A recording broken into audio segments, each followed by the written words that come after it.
迫不及待沉睡中醒来，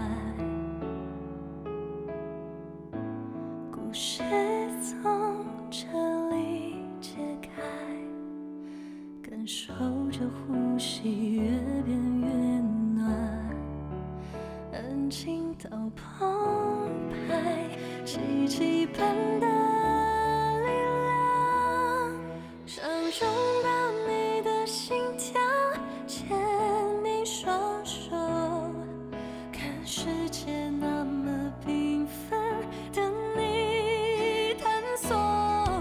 当生命有了呼唤，期盼未来，换我迫不及待，要在你生命中陪伴。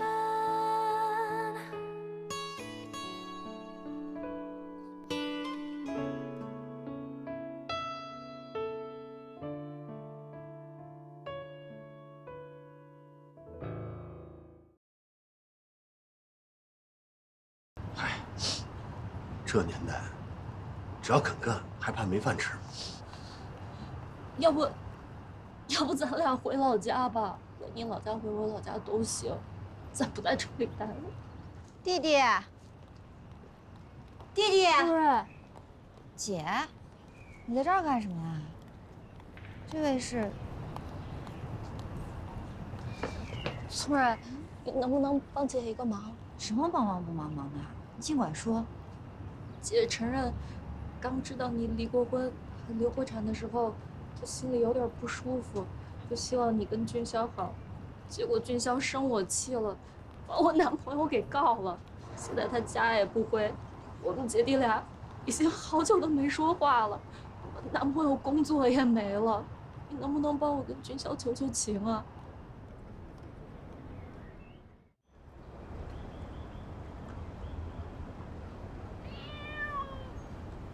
看来弟弟还是没有回医院。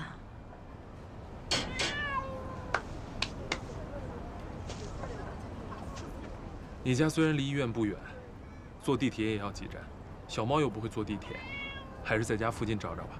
我找了一夜了。你不是说他很恋家的吗？他是很恋家的，平时抱他出门他都不出去，他怕我们又把他抛弃了。昨天我妈就是晚上开窗透了会儿风，他就不见了。终归是野猫，野性难驯。弟弟是不同的，弟弟和瑞瑞就像我和都弟一样，一起成长，一起吃苦，一起对抗外猫，也是见证我们俩友情的两只猫。人家都说，闺蜜之间是塑料姐妹花，我看塑料还能经得起风雨，所谓的闺蜜情，只不过是厕纸姐妹花，看起来洁白纯净，溅上点水滴就崩塌。人和人的情感最难判别，就连一起长大的兄妹都会翻脸，你又何必这么坚持呢？溅点水花就崩塌的，那是因为总有一朵没有防水的阴石。兄弟姐妹随便翻脸的，那也是因为总有一方把外物看得比亲情还重。我不想做那个没有防水意识的人，我也希望你不要做那个看重外物的人。我姐姐来找你了。你该回家了。不管姐姐做错了什么，她都是你唯一的亲人，也是这个世界上唯一为你付出一生的女人。她做什么不值得原谅呢？更何况，她都原谅你了。我怎么这么幸运？有姐姐，还有你。我们得赶紧给王大成找个工作啦，要不然以后受苦的还是你姐。好。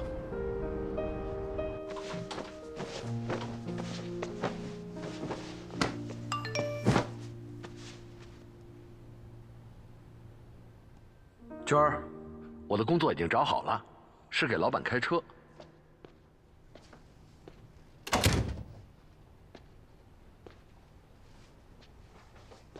别装了，王大成的新工作呢，是聪瑞的爸爸给介绍的，在一家外企老板手底下当司机。以后啊，他就要穿西装、戴白手套上班工作了。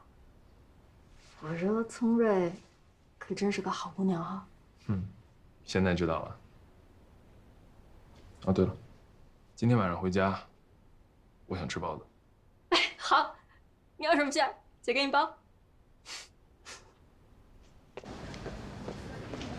那你以前不是去当过评委吗？赶紧透透题啊！原来你这火急火燎的把我叫来吃饭啊，原来就为这事儿啊！那不然呢？仰慕你还是咋的呀？行，这难得护士长为谁这么操过心，那我就说说出题的逻辑。一般比赛出的题啊，往往来自于真实的病例，反映出出题者的临床经验，甚至于是教训。在医学上没有正确答案，只有最优选择。当时、当地那个人的选择，这个是独一无二的，不可复制的。记住，当时、当地那个人，题目的环境非常重要。所以在不违反原则的情况下，答案是仁者见仁，智者见智，甚至于你能做出跟出题人完全不一样的选择。但是你要考虑清楚，把所有的问诊过程问到问透。还有个小秘诀，是什么？出题人毕竟不是真正的患者，不怕多问，问得越多，演员越容易把预埋的底告诉你。听起来真挺刺激的，我都想参赛了。刺激，输了就是打击。如果医生没有想到他最该想到的那个点，那这自尊心和自信可非常受打击。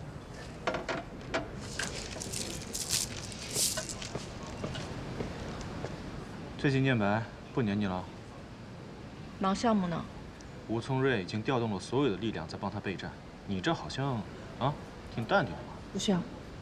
你呀，有的时候也要学会适当的示弱，知道吗？你每天对外散发着我很强，我特别强的信号，大家都会以为你真的很强。有时候明明可以帮你，都不敢帮，生怕帮了被你嫌弃。确实不需要。行，天才嘛，都是孤独的，加油吧。哦，对了，有空跟念白多聊聊，跟他爸的事儿，还有跟我的事儿，让他别扛着。跟我什么关系啊？嘿，你俩可真是天生一对儿啊！还好我自己也那么讨厌，不然早讨厌你了。走了。刘念白，怎么了吗？聪瑞，以后你啊，有什么事儿直接微信我，大老远让我跑一趟，多麻烦。我可以加你微信吗？为什么不可以啊？你应该检讨一下，为什么没有我的微信？我们不敢呀，我扫您吧。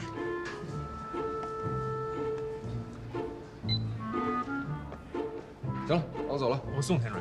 送什么呀？这楼里我好像走丢了，这干嘛干嘛去？谢谢田主任。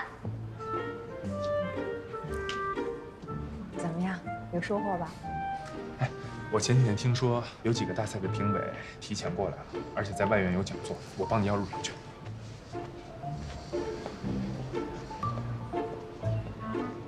这是什么神仙分组啊？我的天哪，这么多医生，上气急诊、心内心外、神内神外、普外，还有其他医院的，这得100多号人吧？差不多吧。你怎么认识那么多人啊？院总嘛，就是要跟各个科室打交道啊，这是工作需要，而且跟各个科室打好交道啊，工作起来才更容易嘛。特别是需要各个科室合作的时候，而往往很多重大病例都是需要各科室合作的。果然是学生会主席。李俊霄这是有当大主任的潜力，要不是你们2个女人太凶猛，把他闪光点压制了，人家早就是明星医生了，佩服佩服。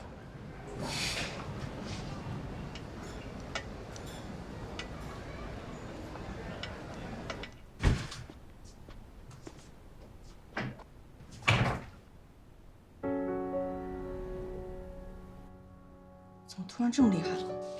田主任怎么说？说赶紧让住院呢。孩子可能保不住。啊？胡说什么？田主任都没说保不住。我妈在老家的时候，你们迷信偏方不让她吃降压药，现在她的尿蛋白比上一次猛增，很有可能会造成不可逆的肾脏损伤。现在孕25周，慢性高血压合并重度子痫前期，如果这几天的治疗没有效果，田主任一样会建议终止妊娠。但是，就算治疗有效果，以我妈现在的年龄和她的身体状况，再撑下去也没有意义。与其等到26周之后，既损伤身体又要引产，还不如手术点错。哎呀，得，你就是不想要弟弟，你说啥我都不信。应福，田主任啥时候来呀？田主任忙着呢。田主任开的药我看过了，主要就是降压治疗，解决不了根本问题，妊娠才是病因。如果你们不愿意相信我，你们可以等他来，但我希望你们2位想清楚，到底是我妈的命更重要，还是那个不健康的早产儿更重要？妈，你千万不能有事。妈，您别着急，我找个别的医生，咱们私下问问。如果说的跟杜迪一样的，那咱就只能死心了；如果说的不一样，咱们就死保。你找的医生靠不靠谱啊？我上次来，就是他帮忙给建的档。叔叔啊，哎，小吴医生，怎么不去病房找我啊？这是我妈，杜迪的奶奶。哦，奶奶好。哎，您好。您坐。奶奶，您高寿了啊？这次过来路上累不累啊？还不到80，身体好着呢，不累。你身体看起来就很硬朗。小吴医生，杜迪妈妈今天刚住进来，您给看一看，这孩子还能不能保？杜迪怎么说呀？杜迪有点担心，一下子下不了决心。我看看啊。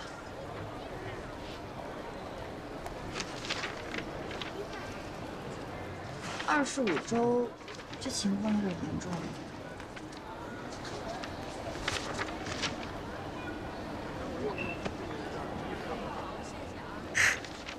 奶奶，您先别着急啊，我把阿姨的情况跟您说说，好不好？好。对于阿姨这种重度子痫前期的孕妇，一般怀孕不到26周的，并且治疗也是病情危重的，我们会建议终止妊娠。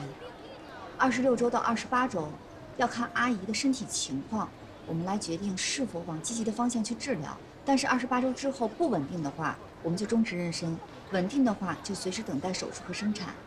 你说的我都没听懂。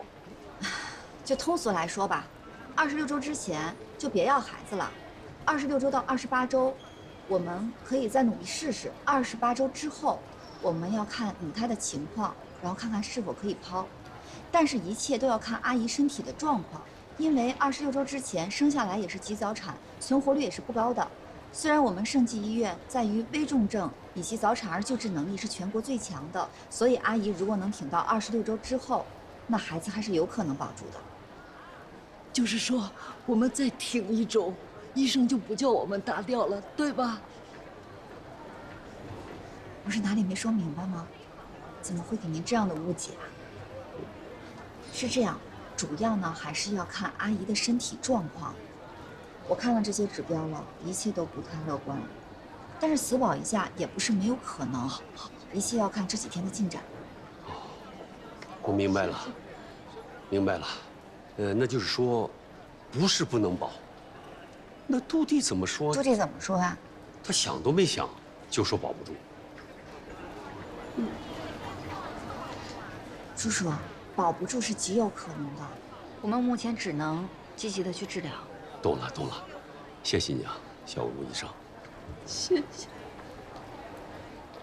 你能不能不要再管我们家的事了？我妈的尿蛋白你看了吗？4个加，你是要杀了她吗？你先别急，你奶奶和你爸爸忽然之间来找我，我就跟他们解释了一下情况，而且我也没多说什么，我就是说了一些医生该说的话。什么是医生该说的？劝他们死保。我妈50岁的，她不是年轻人，她的身体状况根本就不可能稳定下来，拖到26周之后只会两败俱伤，到时候一尸两命，这是你想看到的结果。你怎么能这么想我呢？我知道现在的情况很危险，但你直接告诉你爸爸，孩子就保不住了，这样就对吗？我知道你从一开始并不想让你妈要这个孩子，那可是你能不能理解一下你妈妈的心情？当妈的心情你可能不能体会，但我深有体会。作为一个母亲，多想留住自己的孩子。杜迪，如果你真的为你妈妈好，你应该理解她，帮她保住孩子，而不是跑过来质问我。我就问你一句，这要是你妈，你也这么说？杜迪，我是真的为你好，你不要那么偏执，也不要那么纠结。我更愿意顺应这个世界的同时去改变它一点点，而不是拼命跟这个世界对抗。我偏执，我纠结，你知不知道你现在说话的口气跟李军霄一模一样？你喜欢他，我不拦着你，那也请你以后别管我们家的事儿。果然是因为李军霄，你之前帮我分析了那么多，说是为我好，其实你就不想让我跟他在一起，对吗？我没有，反正该说的我都说了。你愿意看错人，你愿意被他伤害，那是你的事，我以后不管了。你这种天天刺伤别人的人，配拿林巧稚当偶像吗？你永远做不了林巧稚。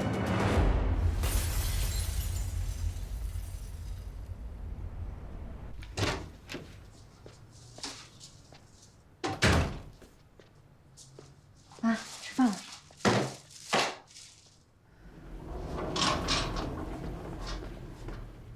什么也不想吃，头晕的厉害。多少吃2口吧。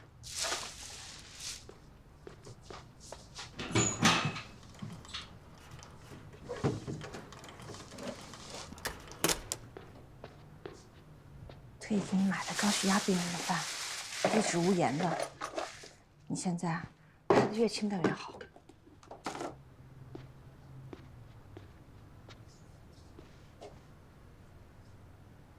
怎么样？没味儿。妈，值得吗？你说，他除了想要个儿子，你爸还有其他毛病吗？没有。他不抽烟，不喝酒，不赌博，努力赚钱养家，孝敬老人。不光对你奶奶，你外公外婆在世的时候，他也把他们照顾得很好。谁都羡慕我找了个好老公，虽然他一直想要儿子，也是受老家人的压力。他也想让你早点工作，不最后还随了你了吗？他从来没有亏待过家人，这唯一的愿望，他老实现不了。我作为被他照顾一辈子的妻子，努力帮他实现这个愿望，我愿意。可是你的身体，我不是还有你吗？你是一个好医生，你一定会保护妈妈的，对不对？嗯，我一定会保护好你的，杜迪。你一定会成为林巧稚那样的好医生。林巧稚，她可能是奶奶唯一尊重的女性了吧？你奶奶当初挺着肚子去找你下放的爷爷，在北京转火车的时候动了胎气，还好恰巧遇到了林巧稚医生，才保住了早产的胎儿。林巧稚大夫啊，看你奶奶身无分文，还免了她的治疗费。要不是林巧稚大夫，你奶奶唯一的儿子也就不存在了。真是大恩大德呀！妈，你说，难道我成为林巧稚那样的人，奶奶就会尊重我了吗？就会觉得我有价值了吗？你在妈妈心里是最大的宝贝，是这世界上最有价值的孩子。那有了弟弟呢？还是你。弟弟是妈妈的任务，你是老天赐给妈妈的礼物。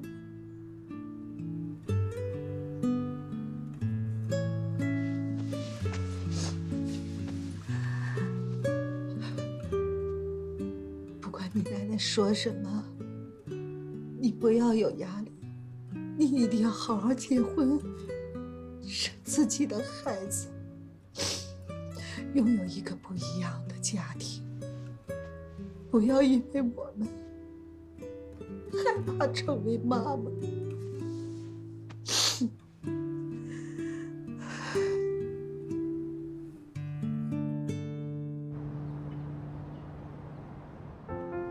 各位妇产科的同事们，今天呢是我们盛济医院妇产科的元老瑰宝级人物卢教授，以古稀之年呢带领我们参加全国妇产科技能大赛。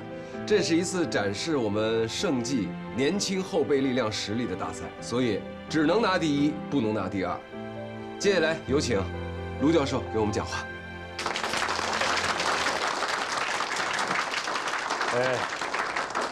谢谢田主任，谢谢各位抬爱。自从退休返聘之后啊，就越来越喜欢和年轻人在一起，感受他们这个朝气跟冲劲。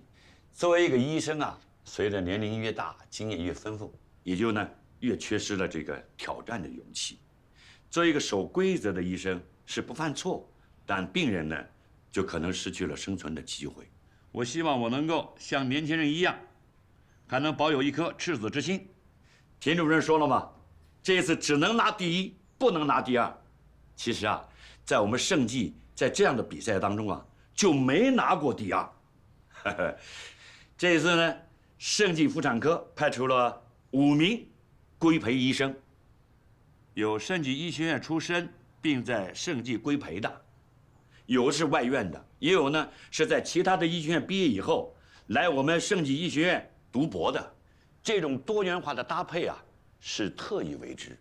一方面呢，要展示我们盛技的这个规培的水平，不能是来自哪里的规培生，只要到我们盛技，他这个水平啊就有一个巨大的提高。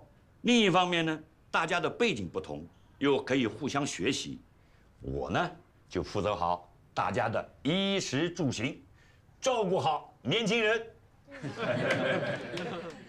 我向大家保证，坚决完成好组织上交给我的任务。谢谢大家。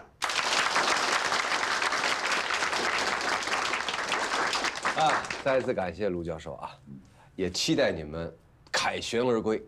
好了，今天就到这儿了，散会。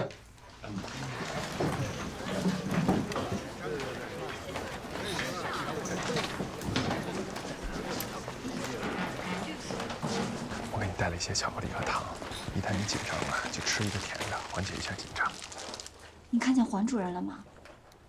对啊，黄主任今天没来啊。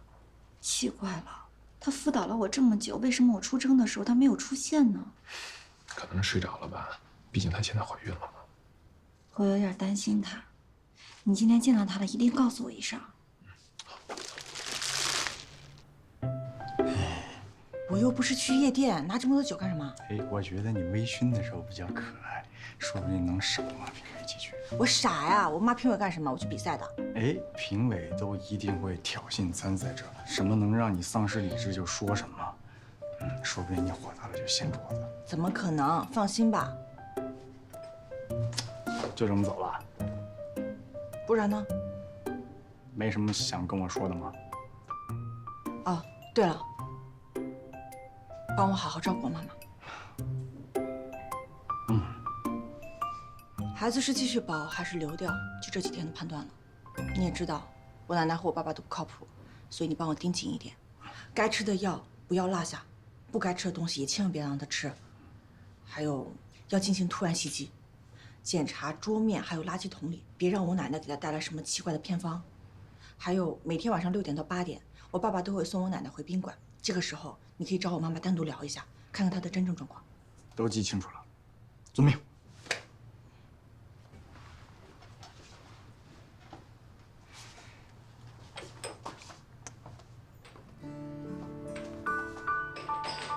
好好跟从儿相处啊，争取和好回来。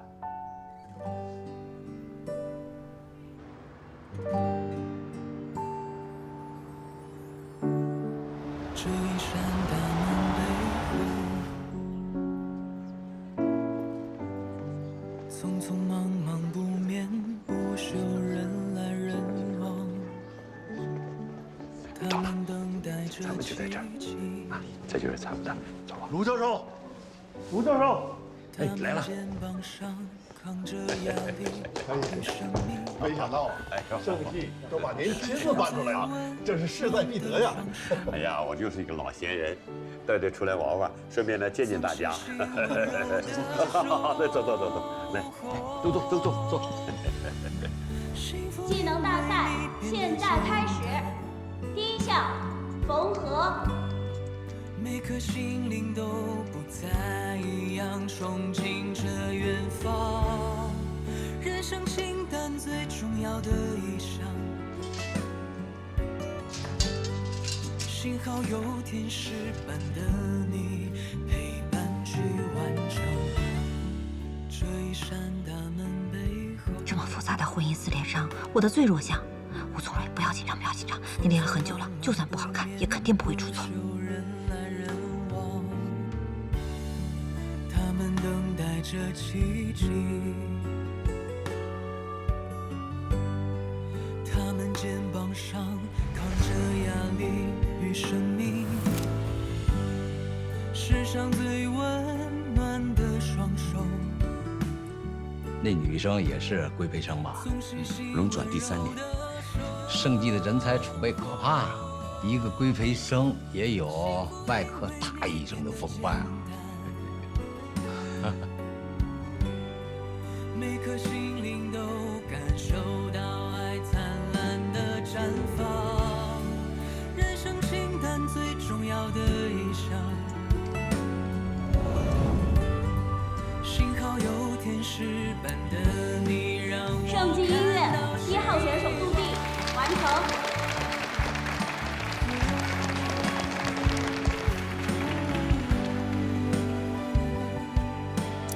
盛季音乐2号选手吴聪瑞完成。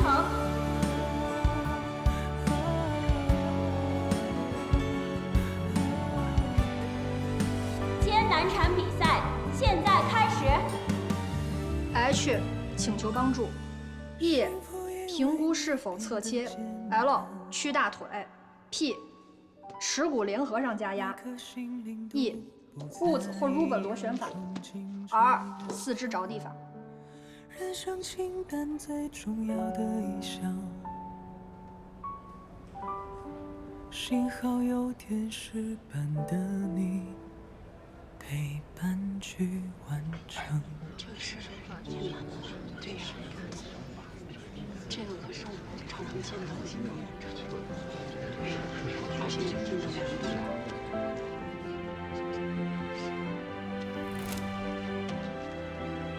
盛季医院杜地5分，吴聪瑞5分，江州大学第2附属医院王启康4.5分，市人民医院刘润田4分。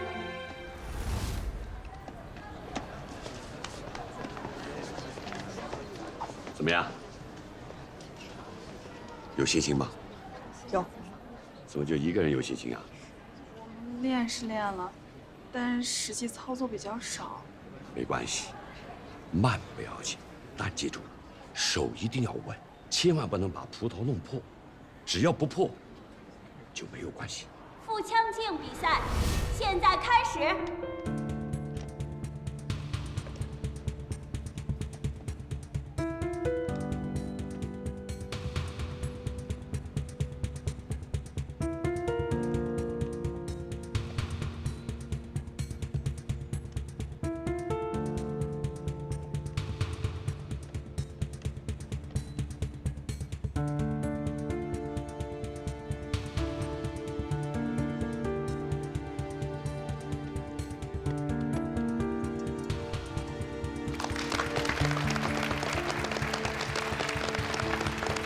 人才济济啊！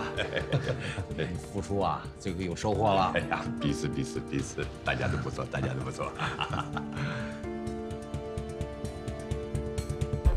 问诊比赛选手问诊啊，一个人一个人进去，记住了，一定要挖出评委的隐藏信息。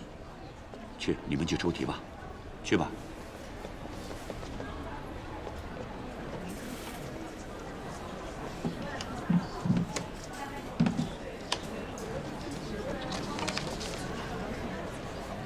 完了，跟杜地一道题，必输无疑了。市人民医院刘润田。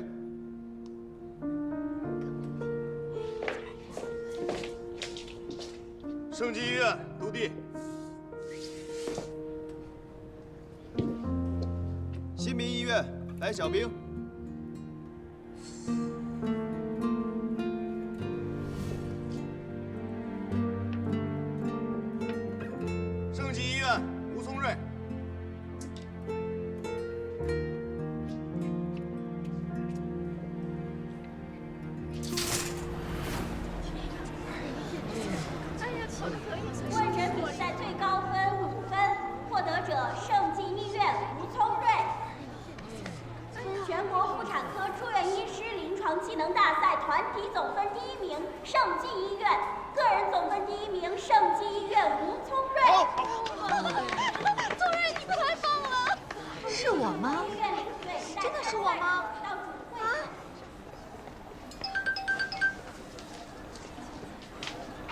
喂，你比赛结束了吗？阿姨不太好，你能赶快回来吗？我马上回去。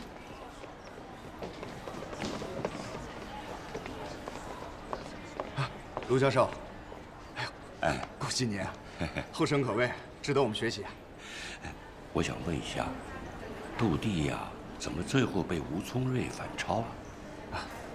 是这样的，这个重度子痫前期的考题，答案可以是选择保胎，当然了，也可以是终止妊娠，但是有一个隐藏条件，那就是孕妇高龄，且所处的地区没有妇儿抢救以及宫内转诊的条件，这种情况下是必须终止妊娠的，否则就是一尸两命。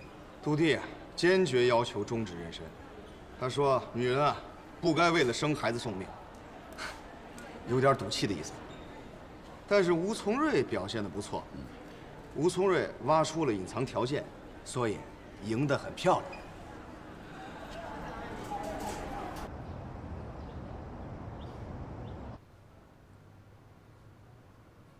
阿姨今天开始出现了抽搐的情况，幸好田主任过来及时处理了，现在刚刚平静下来。清查效果不好吗？不太好，他基础病太多，身体又弱。田主任，你可要尽可能的帮我们保啊！我知道，您放心，我们医院一定会尽力的。现在想保也不是不可能，但如果他再犯病的话，就得进重症监护室了。进哪儿都行，只要能保住孩子。进什么进？你就知道保孩子啊？孩子是命，我妈的命不是命吗？进了重症监护室保胎，我妈跟个容器有什么区别？我真不希望我妈为了这个孩子落下一身病，影响以后日常生活，会很辛苦的。我求你了。你怎么说话的你？别激动，别生气啊！阿姨刚刚睡下。我没有不顾她的命啊，我只爱你妈妈一个，我只想要她的孩子。钱，我可以卖房子，以后我们怎么养不需要你操心。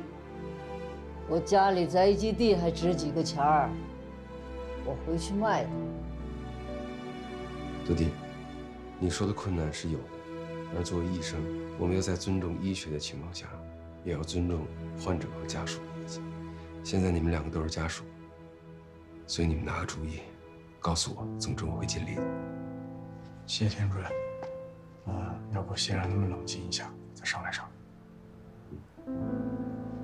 量。哎，杜弟，比赛怎么样？升级第一啊，那你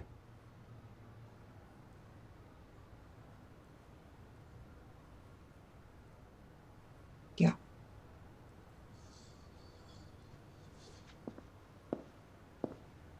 考了个第二，你拽啥呀？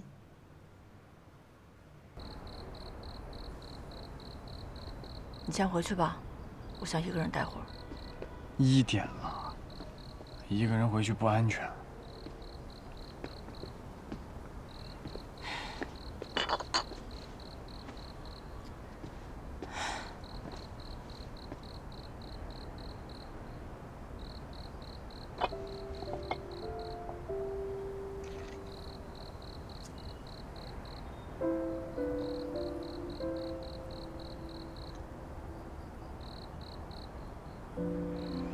对不起啊，最近太忙了，也没有陪你。发生这么大事情，没能一直在你身边。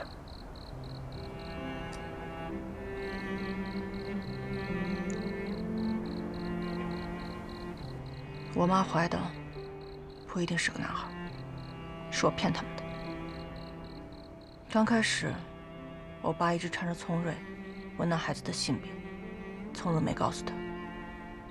然后他就跑过来缠着我问，我实在没办法了，就骗他说是男孩。我原本以为这样他们就能对我妈好一点，没想到他们竟然完全不顾我妈的身体状况，坚持要保胎。如果是你呢？如果我不知道怎么办，我会选择说真话。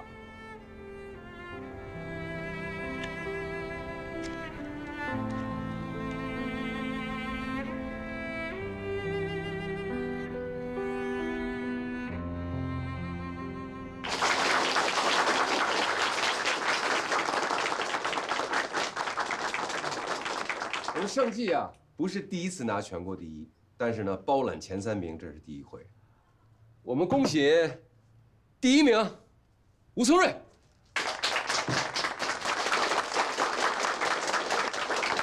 第2名杜弟，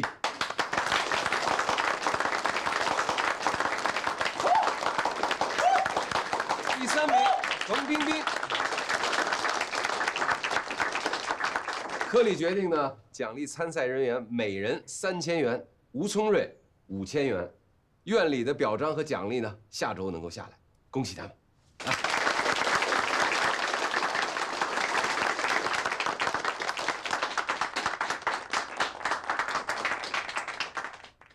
来，恭喜吴聪睿勇夺第1，啊不，全国第1！来，干杯！来，谢谢大家，恭喜！恭喜啦！恭喜！谢谢。来吧，尝尝。今天要特别感谢各位老师的耐心教导，如果没有大家的帮助，就没有在赛场上的我。这次比赛真的是太难了，每个医院可都是高手。我们团体的总分只超过第2名2分，题又特别难。模拟考试上来就是考艰难产，幸亏苏爷当时提醒我了，说艰难产必考，让我狠狠地练了一下。缝合上来就是会阴重度撕裂，我的妈呀，我整个汗都下来了。你知道之前我所有的项目我都赶不上杜弟，就是最后问诊那一项我给扳回来了。哎，对了，杜弟呢？你没叫他吗？我给他发信息了，他没回我。哎，你拿第1心里不舒服呗，就别强求了。这可就小气了，没有人永远是能拿第1的，偶尔给别人拿1次也没有什么嘛。哎，这次不一样，杜弟对下一届住院总的位置志在必得，怎么能甘心让聪睿拿了第1呢？你们就别瞎猜了。杜弟是因为他妈妈昨天晚上情况有点严重了，心情不好，他过来吃饭，心里还惦记他妈妈那边的事，那不是扫大家兴吗？他妈妈怎么样了？在一个做选择的关键点吧。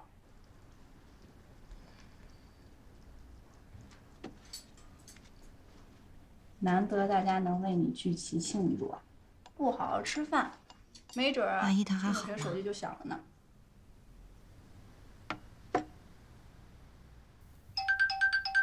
我的。喂。啊，你别着急啊，我现在过来。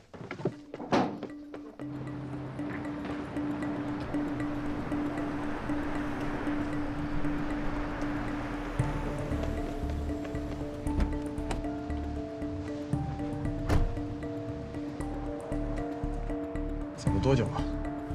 出去才4分钟啊，这条路堵，应该没走多远吧？你妈的情况能出院吗？尽早稳定了。稳定了是好事，为什么要跑呢？田主任让我们签一个有可能随时会做紧急手术的知情同意书，怕耽误了抢救时间。我爸死活不肯签，他怕我趁他不注意把字给签了，所以就收拾东西带着我妈跑了。还好我提前让护士帮我留意了一下，他看那边拦不住，就赶紧打电话给我了。阿姨的血压刚稳定下来，这么折腾。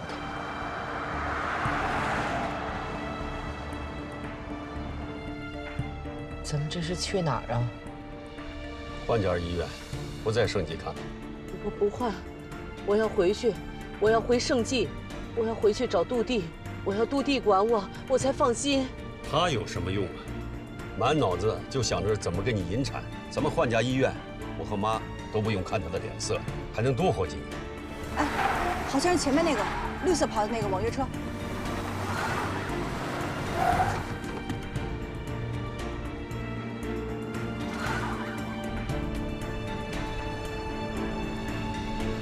我怎么觉得后面有个车一直跟着咱们呢？这不是刘医生的车吗？他昨天送我去过宾馆啊。是杜弟，杜弟追上来了。师傅，你快点开啊！这么堵，这怎么开快呀？万一出点啥事儿，又扣分又罚钱的，我这生意还做不做了？好，你尽可能快点。能再快点吗？师傅，你快点，再快点。先生，有什么家庭问题你们下车解决，别逼我开快车呀。那你停车，我们下车。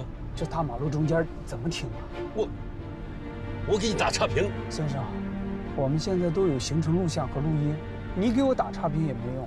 不管怎么着，我也不会违章的。好，你马上找个能停车的地方，行了吗？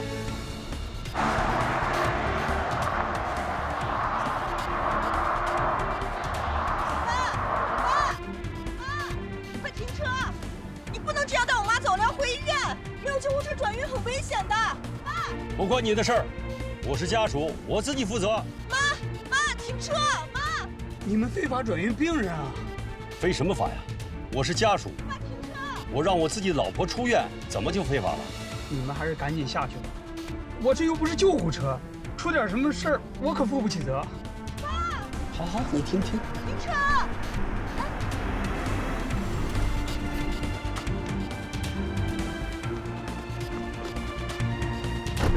慢点，你站住！停车，靠过去！不行，这太危险了。回生记，我要回生记。我们马上就要到了啊！